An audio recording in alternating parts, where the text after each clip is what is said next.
Chandana is back on track. ಯಾಕೆ ಅಂತೀರಾ? ಕೊನೆವರೆಗೂ ನೋಡಿ. ಇದೇ ಚಂದನ 1 ವರ್ಷದಿಂದ 1 ಅವರಲ್ಲಿ ಆಲ್ಮೋಸ್ಟ್ ಒಂದು 3-3.5-4 ಕಿಲೋಮೀಟರ್ ನಡೀತಾ ಇದ್ದಿದ್ದು. ಇವಾಗ ನಾನು ಆಲ್ಮೋಸ್ಟ್ 5-5.5 ಕಿಲೋಮೀಟ್ರು ಹತ್ತತ್ರ 6 ಕಿಲೋಮೀಟ್ರ್ವರೆಗೂ ನಡೀತೀನಿ 60 ನಿಮಿಷದಲ್ಲಿ. ಸೊ ಒಂದು 9.5 ನಿಮಿಷದಿಂದ 10 ನಿಮಿಷ 1 ಕಿಲೋಮೀಟ್ರಿಗೆ ತೊಗೋತಾ ಇದ್ದೀನಿ. ಇದಕ್ಕಿಂತ ಬೇರೆ ಖುಷಿ ಇದೆಯಾ?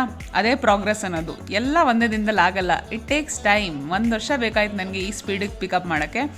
ಆ್ಯಂಡ್ ವಾಕಿಂಗ್ ಮಾಡಿ ಮುಗಿಸಿ ಬಂದು ಇವತ್ತು ಸೋಮವಾರ ಲಿಕ್ವಿಡ್ ಫಾಸ್ಟಿಂಗ್.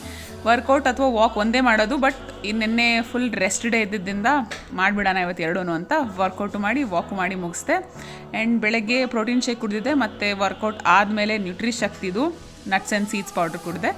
ಆ್ಯಂಡ್ ಮಧ್ಯಾಹ್ನಕ್ಕೆ ಬಟರ್ ಮಿಲ್ಕ್ ಮಾಡ್ಕೊಂಡು ಕುಡಿದೆ. ಸಂಜೆಗೆ ಸ್ವಲ್ಪ ಹೊಟ್ಟೆ ಹಸಿತಾ ಇತ್ತು, ಯಾಕಂದರೆ ಸಖತ್ತು ಕೆಲಸ ಎಲ್ಲ ಇತ್ತು ಹಾಗಾಗಿ. ಸೊ ಅಕ್ಕಿ ರೊಟ್ಟಿ, ಕ್ಯಾಬೇಜ್ ಪಲ್ಯ, ಟೊಮೆಟೊ ಚಟ್ನಿ ತಿಂದು ನನ್ನ ಕ್ಲೈಂಟ್ಸ್ಗಂತೂ ಸಖತ್ ಇಷ್ಟ ಆಗಿಬಿಟ್ಟಿದೆ. Dates nut seeds laddu every day ಇದ್ದೇ ಇದೆ ನನ್ನ ಮೆನುಲಂತೂ.